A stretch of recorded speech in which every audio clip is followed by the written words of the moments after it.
마태복음 15장 21절에서 28절입니다.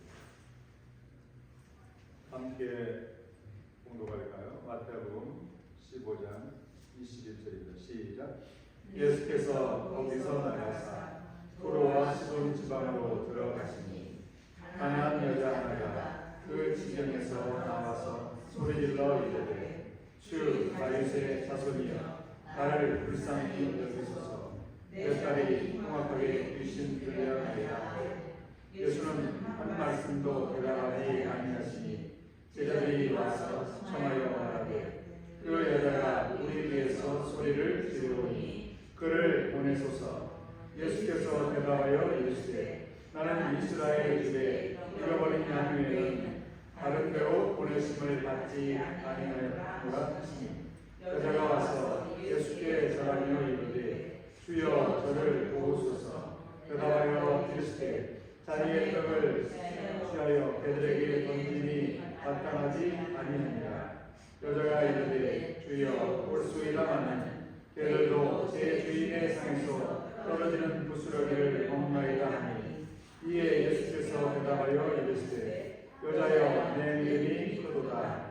내 소원대로 되리라 하시니 그때로부터 그의 딸이 나으리라. 아멘. 하나님 말씀입니다. 잠시 기도하겠습니다. 하나님 아버지, 오늘 복된 주일, 특별히 어머니 날에 우리를 불러 예배케 하시고 귀한 말씀 들을 수 있도록 은혜를 나려 주시니 감사합니다. 이 생명의 말씀을 깨닫고 이 말씀을 따라 순종하며 이 말씀대로 복을 받는 저희를 되게 하여 주시옵소서. 우리 모두가 예수님으로부터 내 믿음이 크도다 라는 칭찬을 듣는 우리 모두가 되게 하여 주시옵소서. 참여하지 못한 주의 백성들을 안보하여 주시길 간절히 원하오며 예수님 이름으로 기도하옵나이다. 아멘. 할렐루야. 아멘. 저는 어머니 주일을 맞이해서 어머니의 믿음이라는 제목으로 함께 본문 말씀을 상고해 보고자 합니다. 이 본문에는 한 이름 없는 어머니가 등장합니다. 예수님께서 공생의 3년 반을 사역하셨잖아요. 3년 반을 사역하시면서 주로 유대 땅에서 갈릴리에서 예루살렘에서 사역을 하셨지만 때때로 이방 땅에도 가셨거든요. 목적이 있다라고 생각합니다. 특별히 오늘 본문을 21절에 보니까 예수님이 어디를 가셨는가? 두로와 시돈 지방으로 들어가셨다. 예루살렘과 갈릴리 쪽이 아니라 이방 땅, 그 북쪽 땅이죠.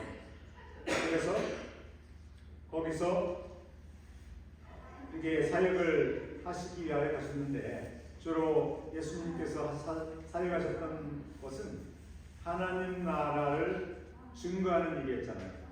가는 곳마다 하나님 나라가 가까웠으니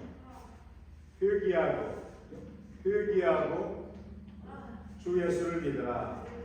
이런 하나님 나라, 영원한 하나님 나라, 하나님께서 통치하는 나라에 대해서 예수님이 직접 하나님으로서 또 메시아로서 그런 복음을 전함으로 말미암아 그 복음을 듣고 예수님을 영접하는 사람들은 한결같이 다 구원을 받은 거죠.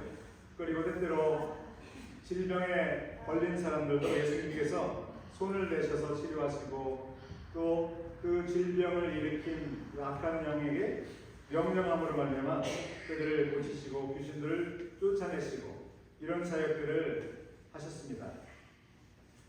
특별히 그 예수님의 사역이 3년째를 맞이하여 지금 이 사역을 진행하고 있는데요. 그래서 예수님이 가시는 곳마다 놀라운 기적들이 일어나고 구원받는 자가 일어나고 또 귀신들이 쫓겨나서 그 상한 사람들이 건강을 회복하고 또 불치 환자들이 이제 치료함 받고 이렇게 해서 그 소문들이 널리 퍼지게 되었습니다. 그 소문들이 어디까지 퍼졌는가? 이방 땅에도 퍼진 거죠. 두로와 시돈 지방까지 퍼진 거죠. 그래서 22절에 보니까 그 소문을 들었던 사람들 중에 한 사람이 가나안 여자 한 사람이 그 지경에서 나와서 소리질러 이르되, 그가 살던 곳에서 나와서 예수님께로 나온 거죠. 그 자기의 그 집에서, 그 고장에서 이제 떠나서 예수님이 도착한 그 지역에 나와서 어떻게 했는가? 소리질러 이르되, 부르짖어서 간구를 했다. 부르짖어 간구를 한 거죠. 그 부르짖어 간구했다는 것은 그만큼 절박한 문제가 그 여인과 그 가정에 있었던 거예요. 어떤 문제가 있었는지를 후반부에서 설명하고 있는데요. 내 딸이 흉악하게 귀신 들렸나이다. 자신의 딸의 문제를 가지고 예수님에게 나오게 된 거죠.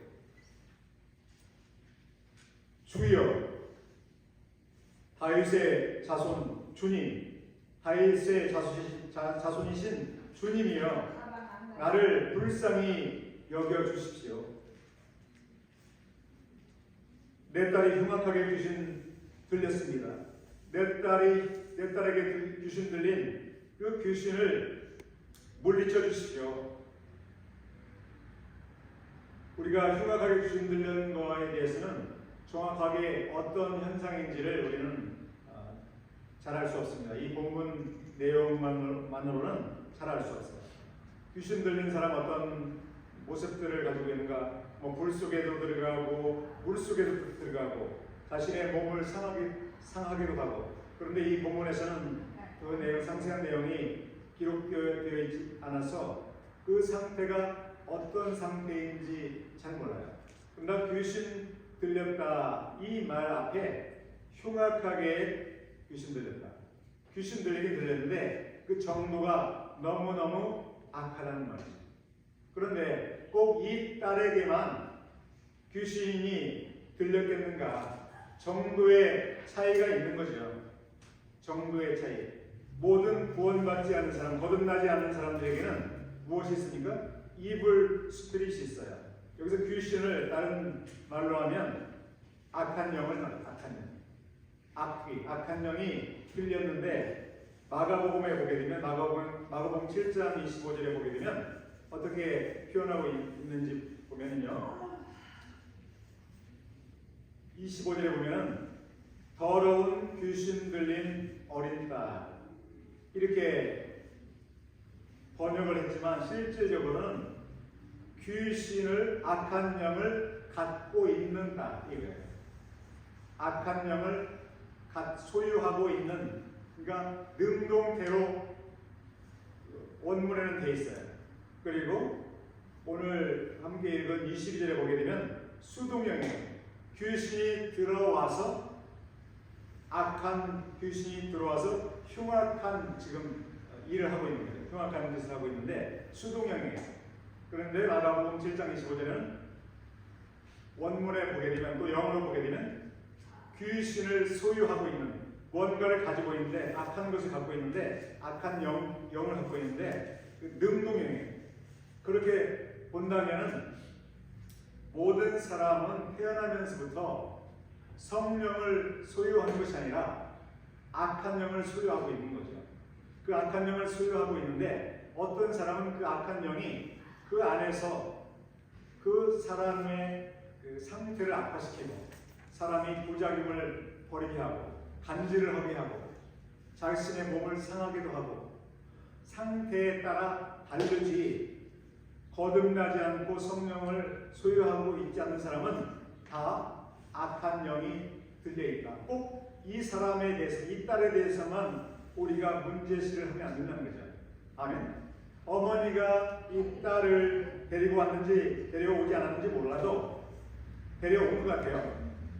근데 우리가 우리의 삶 가운데 벌어지고 있는 우리 자녀들, 특히 우리나 우리 자녀들의 문제가 발생했을 때 우리는 부모로서 또 우리 가장으로서 어머니로서 어떻게 대응을 해야 하는가, 이 부분에 대해서 우리 예수님께서 우리에게 예를 보여주시는 거라고 저는 생각합니다.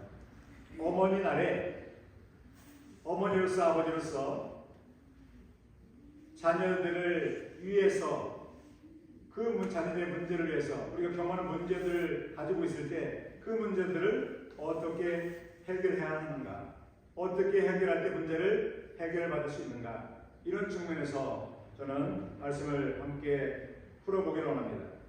나를 불쌍히 여기소서. 자녀의 문제예요. 자녀의 문제인데 어머니는 자녀의 문제가 나의 문제, 자신의 문제인 거죠. 나를 불쌍히 여기십시오. 내 딸을 불쌍히 여기십시오가 아니라 나를 불쌍히 여기십시오. 그 어머니의 마음이죠. 어머니의 그 자녀를 향한 마음. 자녀의 문제가 나의 문제. 자녀와 나는 분리된 상태가 아니라 한 몸이라는 거죠. 하나이기 때문에 내 몸에서 또 태어난 아이이기 때문에 나를 불쌍히 여기십시오. 그런데 중요한 것은 다른 어떤 이방 신들을 섬기는 사람들처럼 애매모호한 상태에서 이름도 어떤 이름을 갖고 있는지 알지 못한 상태에서 요행을 바라는 상태에서 뭔가를 해결받기로 원하는 사람과 달리 이 여자는 이방 땅에 있음에도 불구하고 예수님에 대해서 그 소문을 듣고 그 믿음으로 말미암아 예수님께 나와서 예수님에게 간청할 때 어떻게 간청하는가, 이 호칭이 얼마나 중요한지 몰라요? 함께 따라서 하실까요? 주여, 주여, 주여, 주여, 저를 도우십시오. 저를 도우십시오. 25절 함께 읽어볼까요? 25절 시작. 여자가 와서 예수께 절하며 이르되 주여, 저를 도우소서. 주여라는 말이 너무나 중요한 말이에요. 예수님을 주님으로 주님이라고 부르잖아요. 그리고 22절에도 주 다윗의 자손이요. 이 말 한마디로 한다면 주여. 우리가 저번에 마태복음 21장에 종려주일에 예수님께서 입성하실 때 군중들이 예수님을 향하여 부르실 때 호산나, 호산나, 주여 구원하소서. 그래서 우리는 원어를 모르지만 잘 모르지만 우리가 우리의 문제를 가지고 그 문제 해결받기 위해서 우리가 예수님께 나와서 부를 때 먼저 이름을 불러야 되는데 주의 이름을 부르는 자는 구원을 얻으리라. 이 말이 주의 이름을 부르는 자는 구원을 얻으리라. 주님이라고 부르는 자는 구원을 얻으리라. 그 당시에 예수님은 그 이방 땅에 들어가셨을 때 몸을 입고 계신 예수님이 그 땅에 가셨기 때문에 사람들은 주여라고 부를 수 있어요. 그런데 우리는 지금 몸을 입고 계시지 않잖아요, 예수님께서. 그러나 예수님이 성령으로 우리와 항상 임마누엘 주님으로 함께 하시기 때문에 우리는 예수님이 눈에 안 보여도 우리의 문제를 가지고 어떻게 해야 될까요? 예수님이 우리와 함께 하시기 때문에 우리는 항상 주여라고 불러야 될 줄로 믿습니다. 아멘. 주여, 나를 도우소서. 나를 불쌍히 여기소서. 내 딸이 흉악하게 귀신들렸나이다. 그런데 그 말씀을 들었음에도 불구하고 예수님은 잠잠하세요. 잠잠해. 그러니까 여인은 계속적으로 부르짖겠죠. 주여, 저를 도우십시오. 주여, 저를 불쌍히 여기십시오. 내 딸을 고쳐주십시오. 너무나 흉악하게 귀신 들렸습니다. 근데 많은 사람들이 어떤 귀신 들린 사람처럼 보이지 않아서 그럴지도 몰라도 대다수 평범한 문제들이 여러 문제가 분명히 영적인 문제가 있음에도 불구하고 자녀들 위해서 이렇게 기도하지 않는 경향이 있는 것 같아요. 심각한 문제만을 가지고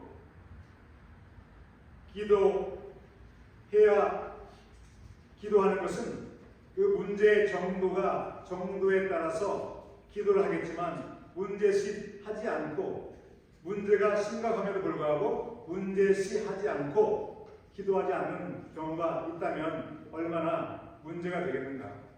귀신 들려서 그 아이가 귀신에 의해서 이끌림을 당해서 불에도 들어가고 물에도 들어가고 자신을 자행하고 또 뭐 음주를 심하게 하고 예를 들어서 마리화나를 피우고 또 여러 가지 총기를 가지고 어떤 위험하고 이런 일들이 눈에 보이는 일들로만 그 문제시한다면 정말 문제라는 거죠. 왜냐하면 예수님을 영접하지 않은 사람은 아직 거듭나지 않은 사람이고 그 거듭나지 않은 사람에게는 분명 그 정도의 차이가 있지만 그 안에는 이불 스피릿, 악한 영이 그를 지배하고 있는 거죠. 그래서 여전히 예수님을 믿지 않고 또 예배하지 않고 세상 사람들과 같이 여전히 살다가 부유하게 살지는 몰라도 건강하게 살지는 몰라도 결국은 그가 임종할 때는 어디로 가게 되겠어요? 그렇기 때문에 우리는 그 육체적인 문제만 가지고 문제시해서는 안 된다. 제가 귀신 들렸나이다, 흉악하게 귀신 들렸나이다 이런 단어만 가지고 귀신 들리지 않은 사람처럼 보이는 사람은 문제가 없는가? 그게 아니라는 거죠. 어머니로서 자녀들을 향해서 자녀들을 위해서 기도할 때는 영적인 그러한 감각을 가지고 그가 어떤 문제가 있는지를 정확히 영적인 눈으로 분별함으로 말미암아 자녀를 위해서 기도할 때 우리가 눈에 보이지 않지만 주 예수의 이름으로 주의 이름을 부르는 자는 구원을 얻으리라. 그 말은요, 하나님 아버지 앞에 주님의 이름으로 기도를 우리가 마치잖아요. 중보자이기 때문에 그건 한 가지예요. 그런데 본문처럼 예수님 옆에 계시지 않아서 예수님이 옆에 계시기 때문에 주여라고만 부르는 것이 아니라 스데반 집사님이 돌에 맞아 죽임을 당할 때 사도행전 7장에 보게 되면 어떻게 기도했습니까? 부르짖었습니까? 함께 따라서 하실까요? 주 예수여, 주 예수여, 주 예수여, 주 예수여, 주 예수라고 불렀어요. 하나님이시여 이렇게 부르지 않았다는 거예요. 예수님이 그 육체의 몸을 입고 옆에 계시지 않았음에도 불구하고 스데반 집사님은 주 예수여, 우리가 주의 이름으로 기도를 마치는데 하나님께 기도할 때 주 예수의 이름으로 마치는데 주 예수의 이름으로 주 예수의 이름을 부르는 자는 구원을 얻으리라. 그 말은 꼭 주 예수의 이름으로 기도합니다 라고 마지막에 관례처럼 기도하는 말이 아니라 아멘. 실제 주님의 이름을 부르는 자는 주여라고 부르는 자는 스데반 집사님처럼 주 예수여 내 영혼을 받으시옵소서. 그것은 영혼이 아니라 스피릿이에요. 내 영을 받으십시오. 내 영을 받으십시오. 예수님이 기도하는 기도처럼 스데반도 기도한 거죠. 아버지여 내 영을 받으시옵소서. 그래서 우리는 그 주 예수의 이름을 언제든지 문제가 있을 때마다 기도하고자 하는 어떤 감동이 있을 때마다 이 가나안 여인 수로보닉의 여인처럼 항상 눈에 보이든 눈에 보이지 않든 우리가 문제를 경험할 때는 주 예수님의 이름을 부르는 것이 가장 중요하다는 것이죠. 아멘. 그런데 그 간구를 들었음에도 불구하고 예수님은 대답을 하지 않았어요. 그래서 제자들이 그 여인의 그 간구, 절규의 소리를 듣기 민망한지 이렇게 예수님께 말해요. 우리 뒤에서 소리를 지르오니 그 여자가 그를 속히 보내소서, 쫓아버리십시오 이런 말이죠. 그런데 예수님이 이렇게 말했습니다. 그 여인의 그 간구를 들으시고 예수님께서 잠잠하시다가 제자들이 이제 예수님께 또 간청해서 그 여인을 보내십시오. 더 이상 이제 방관하지 마시고 빨리 보내시길 원합니다. 시끄럽습니다. 잠잠케 하시기 바랍니다. 이런 말을 했을 때 예수님이 이제 이런 말씀하십니다. 24절 나는 이스라엘 집에 어린 잃어버린 양 외에는 다른 데로 보내심을 받지 아니하였노라. 이스라엘 집 하나님께서 선택하신 선민 이스라엘 사람들을 위해서 보내심을 받았다. 이스라엘 백성들을 구원하기 위해서 보내심을 받았다. 다른 데로 보내심을 받지 아니하였다. 이것은 하나의 순서이죠. 전혀 이스라엘 백성들 위에는 구원하시기 위함이 아니라 순서가 이렇게 되는 거죠. 먼저는 이스라엘 백성들을 구원하고 이스라엘 백성들을 구원하고 그 복음이 땅끝까지 증거되도록 예수님께서 오신 거죠. 전혀 이방에 관해서는 이방 사람들에 관해서는 보내심을 받지 않는 것이 아니라 이렇게 순서에 관해서 말씀하시니까 25절 함께 다시 한번 읽어볼까요? 시작. 여자가 와서 예수께 절하여 이르되 주여 저를 도우소서. 주님 저를 도우십시오. 굽히지 않아요. 응답하실 때까지, 기도는 응답할 때까지 끊임없이 해야 된다는 걸 보여주고 있어요. 끝까지 응답받을 때까지 굽히지 않는 거죠. 중단하지 않는 것입니다. 예수께 절하며 예수께 예비하며 이르되, 절하며 이 말은 그냥 몸을 굽힌다는 그러한 측면이지만 예수님께서 요한복음 4장에서 예비하는 자는 영과 진리로 예비할지니라, 이런 같은 원어를 갖고 있습니다. 예수님께 예비하며 이르되, 절하며 이르되 주여 저를 도우소서. 시종일관 여인은 그 기도의 핵심을 놓치지 않아요. 주여, 예수님의 이름을 부르는 거죠. 주님 저를 도우소서. 제 딸을 고쳐주세요. 예수님이 말씀하시는데 26절, 자녀의 떡을 취하여 개들에게 던짐이 마땅하지 아니하니라. 이 말은 24절의 반복의 말씀입니다. 자녀의 떡을 취하여, 이스라엘 백성들이 먹어야 될 떡이죠. 그들이 받을 양식을 취해서 다른 이방인들에게 던짐이 마땅하지 아니하니라. 하나의 비유의 말씀을 하고 있어요. 이스라엘 백성들을 위해서 나는 보냄을 받았다. 먼저는.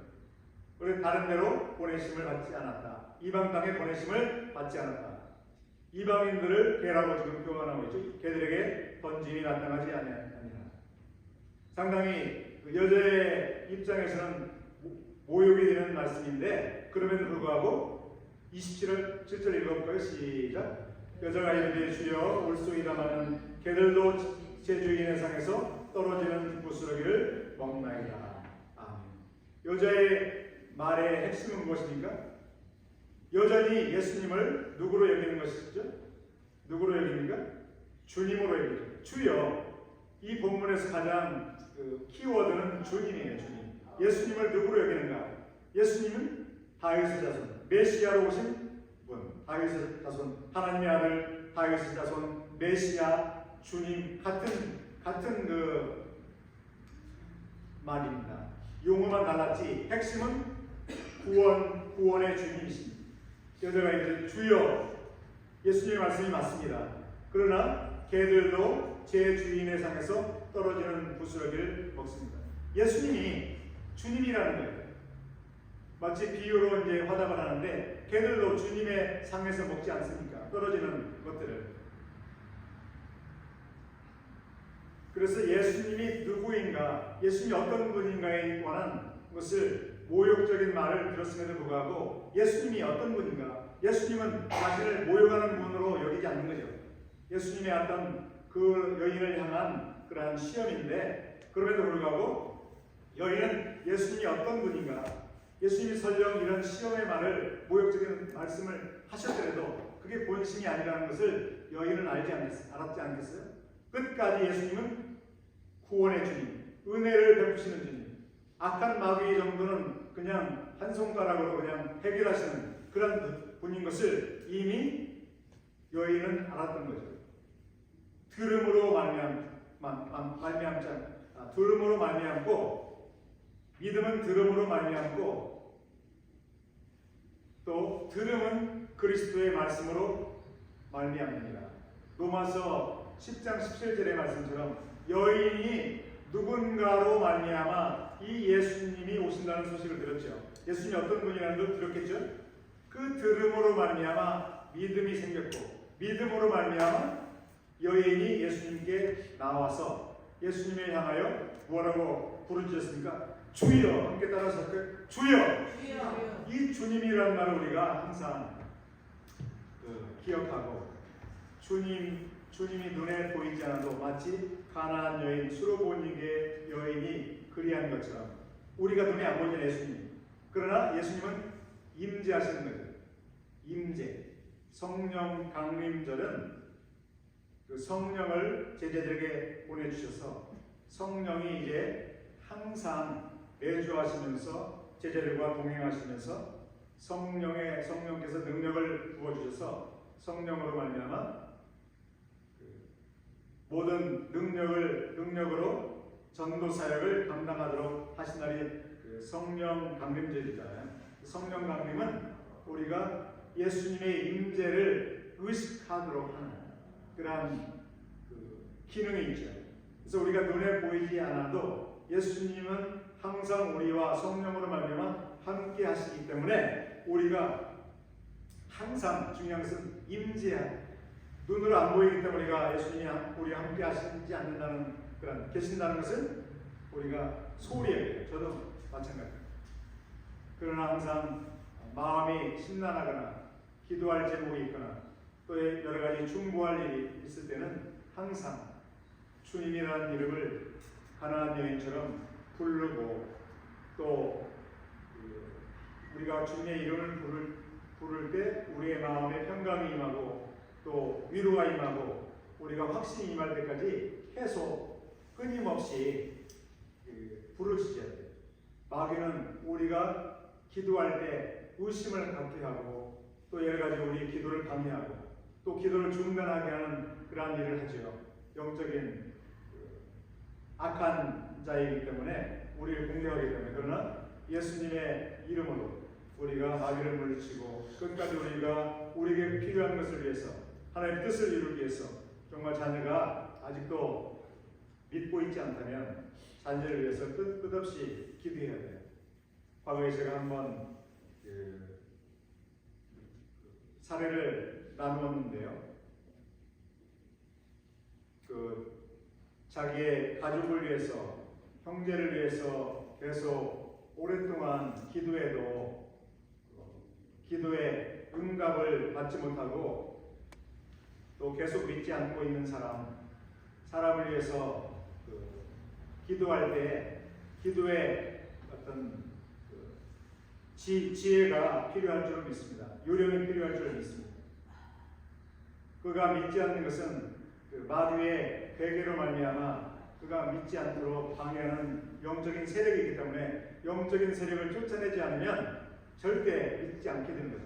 그래서 영적인 세력을 쫓아내기 위해서는 주 예수님의 이름으로 명령을 해야 되고 주 예수님의 이름으로 책망을 해야 되고 더러운 귀신아 떠나갈지어다.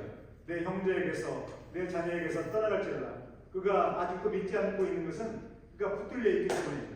그 붙들려 있다는 것은 이제 무슨 말인가? 외적으로 흉악하게 어떤 악한 일을 행하는 상태만 붙들려 있는 게 아니에요. 제가 초반에 말씀드렸듯이 정도의 차이예요. 그래서 저 사람에게는 귀신 들렸다 이렇게 말하면 자존심 상하고 마음에 상처가 되지만 실질적으로 믿지 않는 사람들은 다 귀신에 들려 있다라고 보는 것이 영적으로 옳은 거라고 저는 생각해요. 아멘? 동의하십니까? 정도가 달라요. 악한 어떤 현상이 나타나지 않지만 여전히 예수님을 믿지 않고 예배하지 않고 있는 것은 붙들려 있는 거나 다름없다고 저는 보여요. 그런데 그런 정상적인 외모로 볼 때 정상적인 사람인 것처럼 보인다고 해서 전혀 안심하고 전혀 무대응한다면 여전히 붙들려서 결국은 지옥 가게 돼요. 그래서 그 영적인 분별력을 가지고 여전히 예수님을 믿지 않는다면 우리가 주여 하나님 우리 자녀를 도와주십시오. 이런 기도 중요하지만 실질적인 기도는 제가 나눈 것처럼 명령을 해서 대적을 해서 그를 붙들고 있는 귀신을 쫓아버려요. 아멘. 예수님께서 여인의 간구를 들으셨어요. 흔들림이 없는 여인의 믿음, 시험에도 불구하고 모욕을 당했음에도 불구하고 흔들림 없어요. 목적을 이루기 위함보다도 예수님에 대한 그 믿음, 예수님에 대한 소문을 듣고 예수님이 누구이신지를 알고 예수님이 어떤 분인지 알고 수많은 선한 일을 행하시고 수많은 은혜를 베푸시고 수많은 능력을 베푸신 분이라면 이미 더 이상 의심할 부분이 없잖아요. 여기는 그런 의심이 전혀 없이 모욕의 말을 들었을지라도 끝까지 예수님의 이름을 부르고 주님 저를 도우십시오. 예수님 우리의 나의 주인 아니십니까? 우리의 창조주가 아니십니까? 이런 거죠. 주님은 그런 분이신 걸 저는 믿습니다. 저를 도와주십시오. 이렇게 하니까 결국 예수님의 말씀, 결론의 말씀 28절 읽어볼까요? 시작. 이에 예수께서 대답하여 이르시되 여자여 내 믿음이 크도다. 내 소원대로 되리라. 아멘. 내 믿음이, 그 여인의 믿음이 크도다는 메가예요. 메가는 엄청 큰 거죠. 메가스 이렇게 헬라어로 메가. 그 믿음이 그냥 크도다는 빅이 아니라 메가는 빅이라는 말하고 차이가 있죠. 엄청 큰 것으로 이렇게 말씀하실 때 그 메가라는 말을 쓰는데 메가 밀리언 들으셨죠? 밀리언 앞에 메가가 들었으면 메가가 얼마나 큰지를 알 수 있죠. 그만큼 예수님이 흡족하신 거예요. 그런 믿음의 소유자들을 지금도 찾고 계세요. 우리의 그 어머니들을 우리가 생각하게 됐죠. 우리 김영자님 기도하실 때 우리의 어머님들이 어떤 삶을 살았는가, 얼마나 성경을 아침 저녁으로, 저도 우리 어머니가 이렇게 성경을 항상 머리맡에, 신앙의 연륜은 그렇게 길지 않지만 항상 성경을 읽으셨어요. 머리맡에 큰 글씨. 그러니까 저도 이명자 장로님 기도하실 때 또 우리가 찬송을 부를 때 그게 자꾸 연상이 되는 거죠. 이 은혜가 되는데 그 어머니들이 그런 성경 말씀을 통해서 들으면 또 말씀을 예배 시간에 말씀 듣고 성경 읽고 믿음이 자라고 그 믿음으로 말미암아 우리가 보진 않았지만 때때로 수시로 자녀들 위해서 기도하셨고 예수님께 간구하셨기에 우리가 믿음을 소유하게 된 줄로 믿습니다. 그 어머니의 그 기도와 정말 근심이 있을 때는 찬양을 부르심으로 말미암아 또 근심이 또 평강으로 변화되고 또 자녀들이 예수님을 깨닫게 되고 결국에 어머니가 우리를 예수님께로 인도한 거죠. 수로보니게 여인처럼 자녀를 예수님께로 인도하여 자녀에게 붙었던 더러운 귀신이 쫓겨나고 예수님을 진실로 영접하고 또 그 자녀가 또 어머니가 되어서 또 자녀들을 또 그렇게 인도하고 그 어머니의 놀라우신 하나의 사랑과 은혜, 그 놀라운 그 희생이 오늘 본문에 이렇게 예수님께서 예로 사역을 통해서 보여주셨습니다. 그래서 오늘 어머니 날을 맞이해서 우리가 받은 어머니의 그 놀라운 그 사랑과 또 믿음의 그 모범과 그 희생으로 말미암아 우리가 은혜를 받았는데요. 우리도 어머니들처럼 그러한 믿음이 크도다 이런 칭찬을 들었던 어머니처럼 우리도 그러한 믿음의 소유자가 되어서 눈에 보이지 않지만 늘 예수님의 이름을 부르면서 자녀를 위해서 기도하고 또 남편을 위해서 기도하고 이웃을 위해서 기도하고 또 직접 기도함으로 말미암아 결론적으로 무엇입니까? 사람들을 가족들을 예수님께로 인도하는 일에 우리가 쓰임받기를 이 아침에 간절히 소원하며 축복합니다. 기도하겠습니다. 아버지 하나님, 수로보니게 여인의 그 큰 믿음을 예수님께서 칭찬하셨습니다.